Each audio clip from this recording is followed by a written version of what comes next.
déménager. Il n'y a aucune légitimation par rapport à Dieu de se bousiller pour les études. Aucune. La parnassa vient de Dieu. Trouve une autre parnassa, on n'a pas le droit pour la parnassa de transgresser quoi que ce soit comme péché. Il n'y a pas de légitimation de transgresser. C'est marqué dans Shulchan Aruch, Yoredea, chapitre 157, que mieux vaut perdre toute sa fortune pour transgresser un interdit de la Torah, mais c'est un interdit des Rabbanan.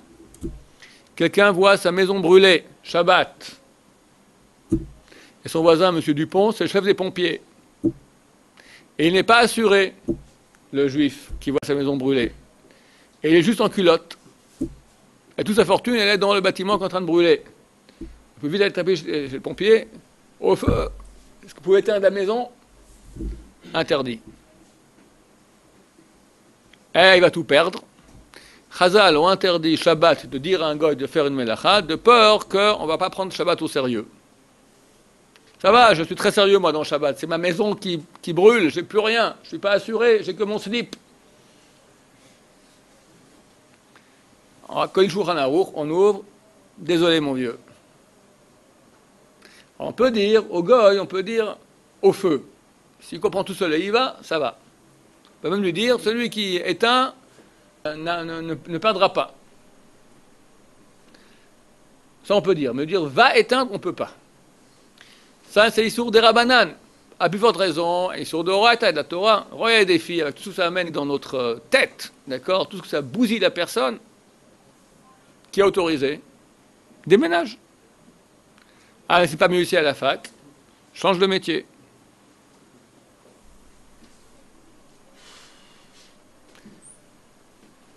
Maïmonide dit, il y a une mitzvah, il dit comme ça, l'homme est social.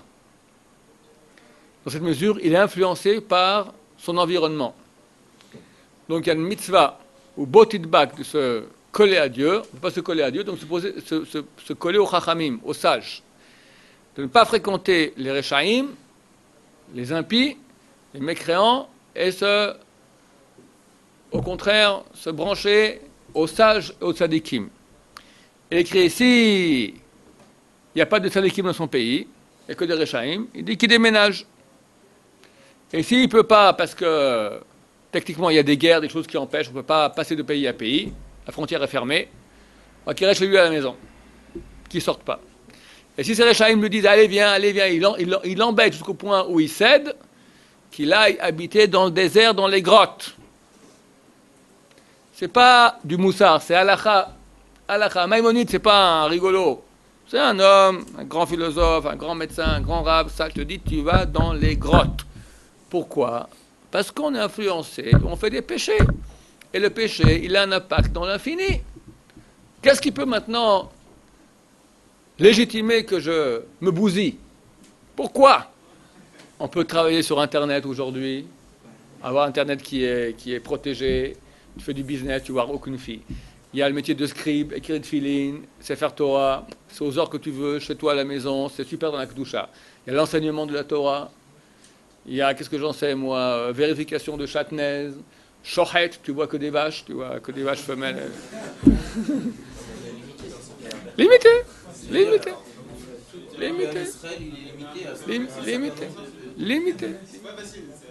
Pas facile. Ok, regarde, nous on est à Israël, on est 13 millions. Il y a 2000 ans, on était 6 millions. On représentait, disent les historiens, 8% de la population mondiale. Proportionnellement parlant, on aurait dû être aujourd'hui combien? Si on prend qu'il y a 7 milliards d'habitants sur la planète Terre, combien ça fait 8% de 7 milliards? 560 millions. On aurait dû être 560 millions. On est peut-être 13 millions. Donc il manque 547 millions. Où sont-ils? 6 millions la Shoah. 541 millions. Je donne 100 millions en cadeau, tous ceux qui ont été massacrés, et les enfants qu'ils auraient pu avoir et qu'ils n'ont pas eu. Et c'est beaucoup moins que ça. Il n'y a pas eu 100 millions de juifs qui ont disparu à cause des... C'est beaucoup 100 millions. Mais je te donne 100 millions en cadeau. Donc il nous manque combien? 441 millions. C'est énorme. C'est combien? Quel pays aujourd'hui a 441 millions d'habitants? crois que c'est la moitié de la Chine.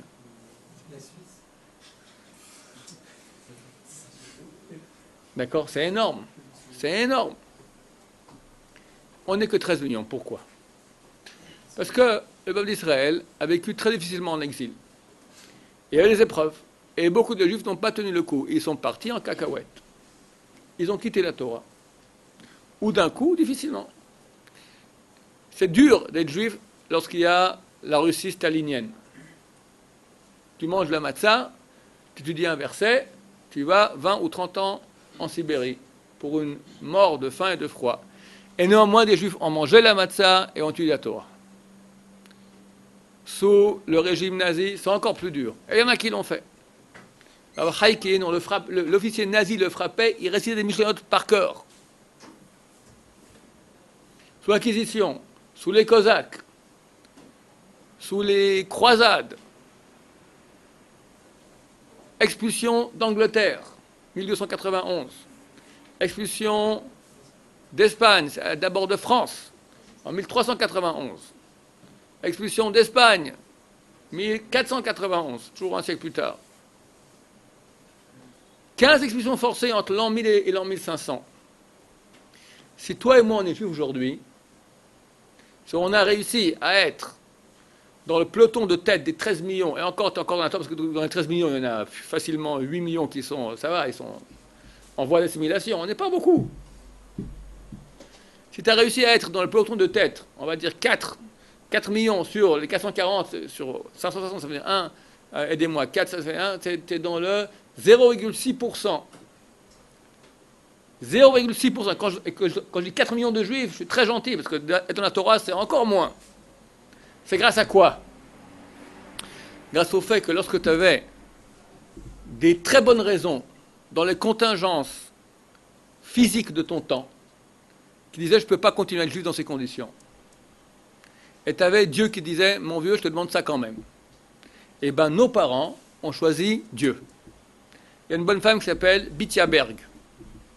Elle est montée de Russie il y a environ 20-25 ans. À l'époque, c'est encore la Russie rouge. Elle raconte comment c'était. Ils étaient religieux, eux, pratiquants, en Russie. À quel point c'était difficile. Elle disait que tous les samedis soirs, Motzei Shabbat, elle allait aux toilettes, elle avait, sauf vos respects, elle avait une attaque de diarrhée. Parce qu'elle pensait au Shabbat suivant. Une petite fille. Parce qu'elle devait aller à l'école Shabbat. Or, elle devait toujours trouver une excuse pourquoi elle ne va pas écrire. Aller à Shabbat à l'école, c'est pas un chilul Shabbat. Mais écrire, c'est interdit. Maintenant, elle est sous régime russe, rouge. Si on sait qu'elle n'écrit pas Shabbat à cause du Shabbat, fini. Elle, ses parents, Sibérie. Des fois, elle se lacérait la main, elle allait trucs, on mettait un plâtre, des trucs. Chaque fois, elle trouvait quelque chose. Elle ne pouvait plus aller voir son père. Elle dit, papa, qu'est-ce que je fais? Elle dit, ma fille, je ne sais pas quoi te dire. Je peux dire une seule chose.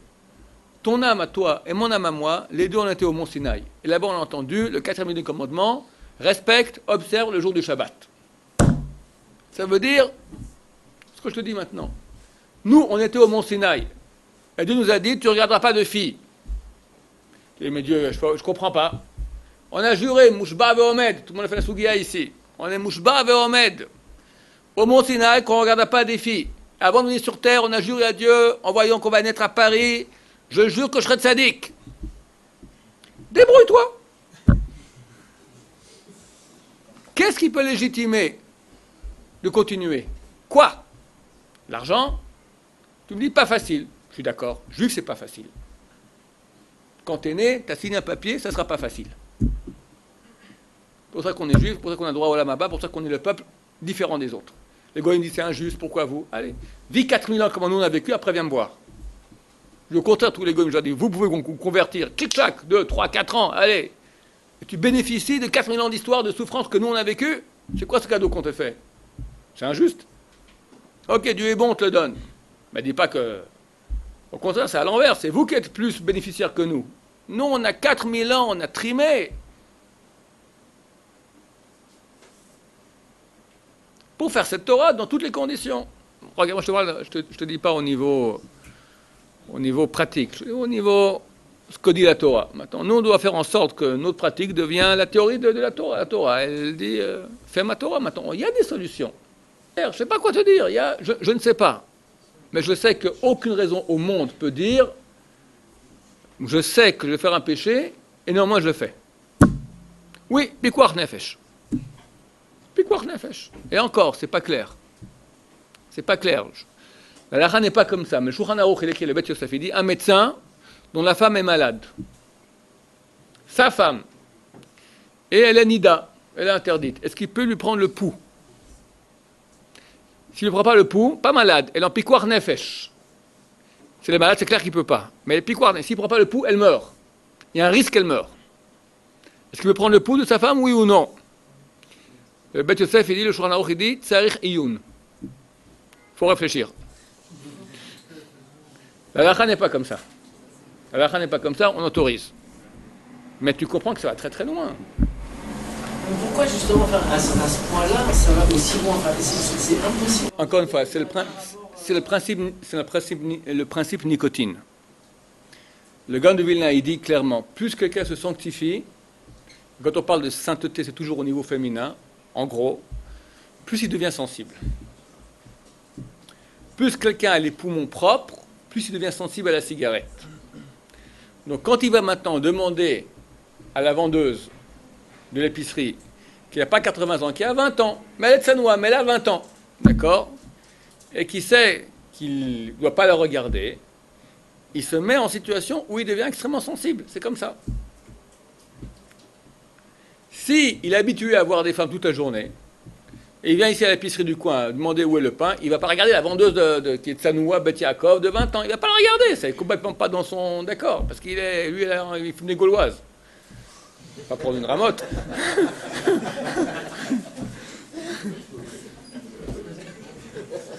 C'est pas la même cour. Ou des gitanes. Rien à voir. Mais si il est propre, et il prend une taffe de ramotte, il est sensible. Quelqu'un qui vit dans l'insensibilité, alors effectivement, ça lui fera rien. Et lui, il dit, c'est ridicule. Il fera un truc vraiment mauvais, un film tordu, ça lui fera quelque chose. Parce qu'il est que gitane, il n'est pas encore marijuana ou pire, d'accord? Cocaïne. Mais quelqu'un qui est propre, il est sensible. Comme ça. Tout dépend dans quel monde tu vis. Il y en a qui ne regardent pas des femmes jamais. D'accord? Bon, c'est des gens spéciaux. C'est un tour de magie. Bah, tu lui parles, pas comme ça. Tu parles. Hein? Ouais, essaye de se concentrer sur ce qu'elle dit et pas sur elle. Et arriver donc pas. Il y a un jeu d'acrobatie un peu ici. C'est arriver à lui parler. Il y a une notion qui s'appelle asug melarto. Un médecin peut ausculter une femme, bien qu'il va regarder des parties qui sont voilées, normalement qui sont voilées. Comment on l'autorise ça? On dit lui, il ne regarde pas. Il n'a aucune jouissance de regarder cela. Pourquoi? Il est asug melarto. Parce qu'il est occupé à sa profession. Il n'a pas le temps pour ça. Moi, j'ai remarqué, quand je partais pour les séminaires en France, bon, il y a des femmes au séminaire. Bon, au Hachem, j'étais relativement très bien protégé. Parce que j'ai pas le temps pour ça. Je suis occupé, on parle de Torah, il faut que tu fasses tchouva. Ta tête est occupée à autre chose, ta tête occupée. Ou j'étais touché dans le voyage. Tel Aviv, Paris jusqu'à l'hôtel, retour. Là, tu es en relax. Donc tu es relax, tu es perméable au monde qui t'entoure, clac. Mais quand tu es occupé, tu deviens imperméable. Donc, si tu arrives maintenant, quand tu parles avec une femme, à t'occuper de ce qu'elle doit te dire, ta tête, elle n'est pas autre part. Maintenant, il ne faut pas regarder trop longtemps. Donc, qu'est-ce que tu fais? Tu regardes un peu derrière, tu es là, comme ça, Voilà. Alors, les postes m'ont dit aujourd'hui, que les décisionnaires ont dit, que les médecins, aujourd'hui, on ne peut plus compter sur eux.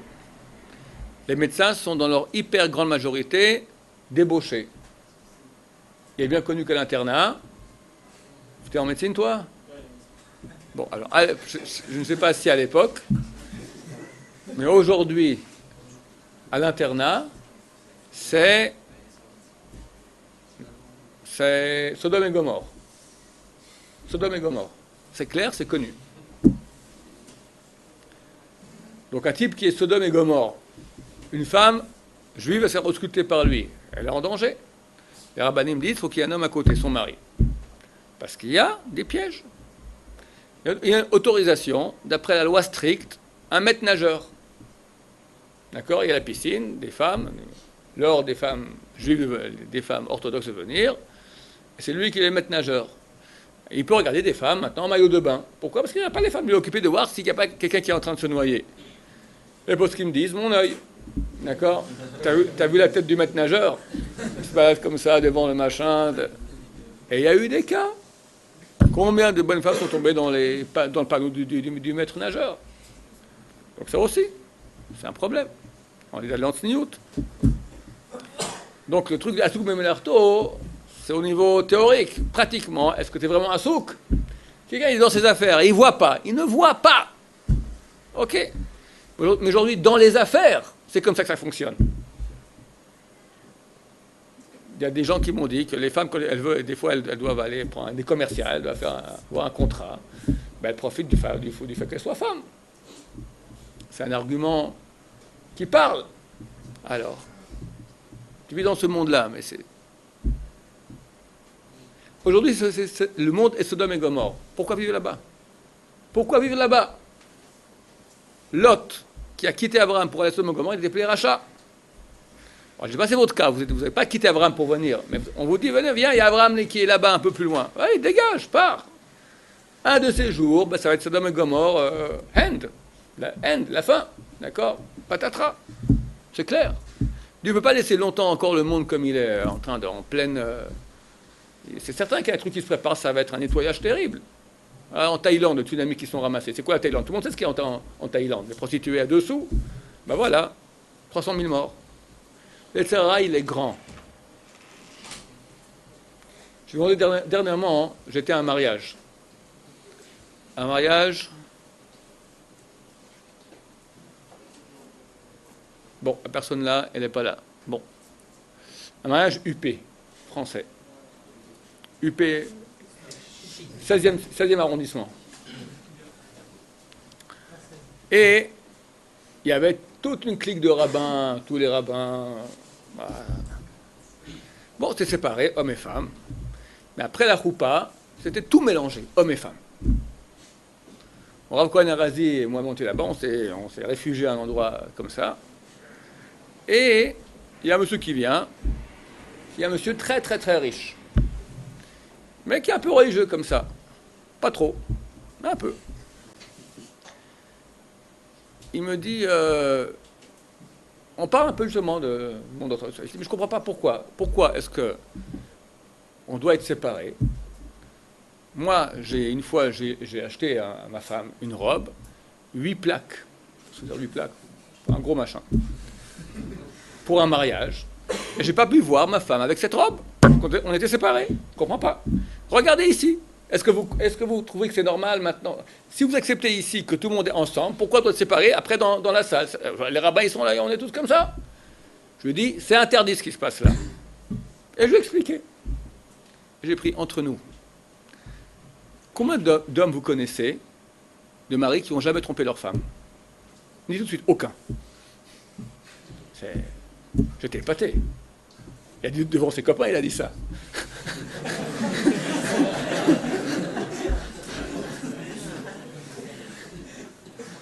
J'ai récupéré la sauce. J'ai dit, bon, non, nous ici ça va.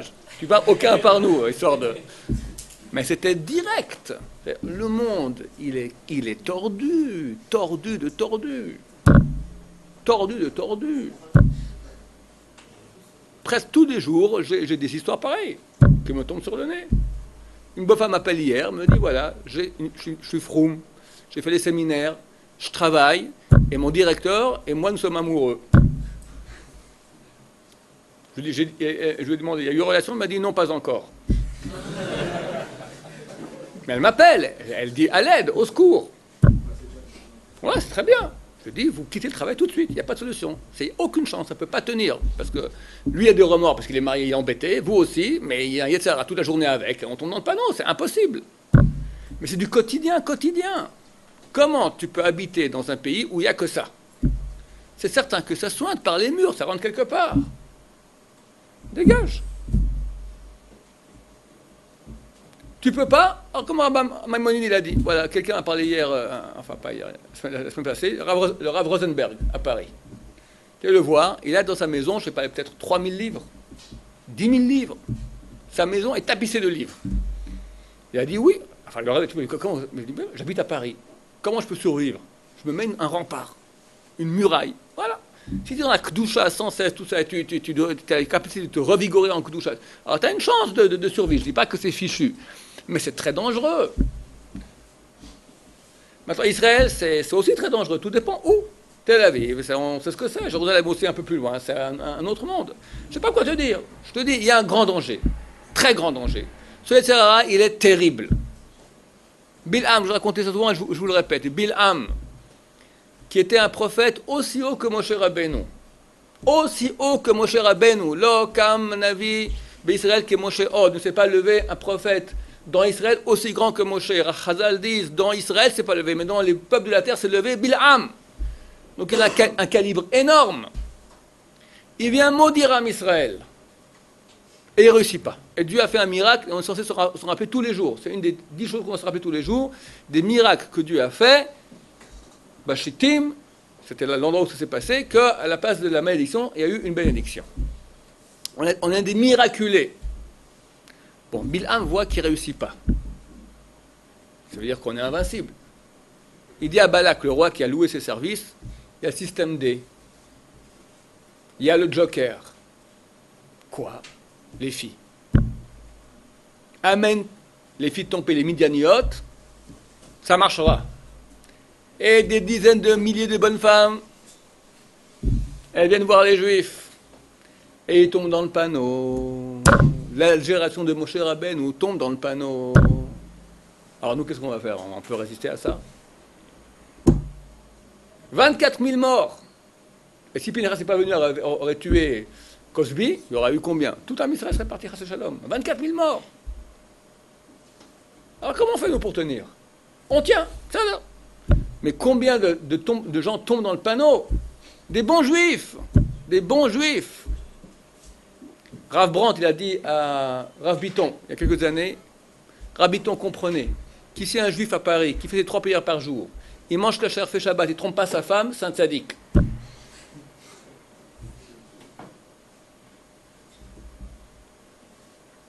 Bon, Rachel, vous êtes tzaddikim, la question était comment, c'est pas comment pas tromper sa femme, comment pas avoir de mauvaises pensées. T'es un tzaddik, la kavod, très bien. Mais c'est certain qu'on est dans Sodome et Gomorre, on est influencé, on est alimenté, la bataille elle est très dure. Il n'y a pas de mitzvah d'être dans cette bataille. La Gemara, elle dit, si quelqu'un il a le choix maintenant d'aller, il doit aller à un endroit, il peut passer par l'endroit qui est propre, il n'y a pas de filles, un endroit qui passe par, à l'époque c'était, les femmes faisaient la lessive. Elles retroussaient le bas de leur robe, bon, on voyait les mollets. Pour Chazal, c'est déjà... c'est un film interdit. Alors, un dit, on passe par l'endroit propre. L'autre dit, non, on va passer par là-bas en fermant les yeux, comme ça on fait un travail sur nous. On travaille contre le Yetzirah. La Gemara tranche, elle dit, celui qui passe par là-bas, il est appelé Racha. Il ferme les yeux, il n'a pas regardé, il s'est retenu. Racha. Tu as le choix, pourquoi tu rentres dans le piège? Tu n'as pas le choix, ok. Mais qui n'a pas? Vous n'avez pas maintenant, tu n'as pas une famille 40-50 ans. Dégage. Baruch Adonai, Amen.